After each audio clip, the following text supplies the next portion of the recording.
മുഹറം അവധി 2 ദിവസമോ? സർക്കാർ അറിയിപ്പ് വന്നു. അവധിയിൽ മാറ്റം.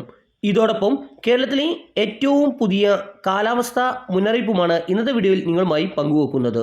വിശദമായ വീഡിയോയിലേക്ക് കടക്കുന്നതിന് മുമ്പ് ഈ വീഡിയോ ആദ്യം ഒന്ന് ലൈക്ക് ചെയ്ത് കാണാൻ ശ്രദ്ധിക്കുക.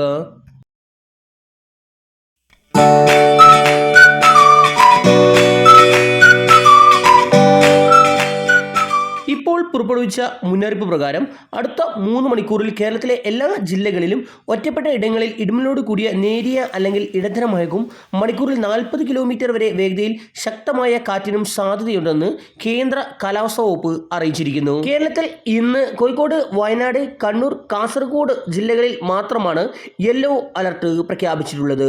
നാളെ ഒരു ജില്ലയിലും അലർട്ടുകൾ പ്രഖ്യാപിച്ചിട്ടില്ല. കേരളത്തിൽ മുഹറം അവധി പുനഃക്രമീകരിച്ചു.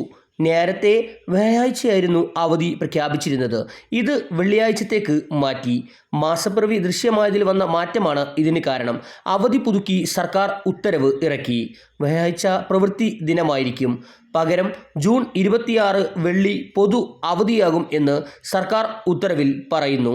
ഇസ്ലാമിക കലണ്ടറിലെ ആദ്യ മാസമാണ് മുഹറം. ഒട്ടേറെ ചരിത്ര സംഭവങ്ങൾക്ക് സാക്ഷിയായ ദിനമാണ് മുഹറം 10. ഈ ദിവസം വിശ്വാസികൾ വ്രതമെടുക്കാറുണ്ട്. വിദ്യാഭ്യാസ വാർത്തകൾക്കും അവധി വാർത്തകൾക്കുമായി ഈ ചാനൽ സബ്സ്ക്രൈബ് ചെയ്യുക. Thanks for watching.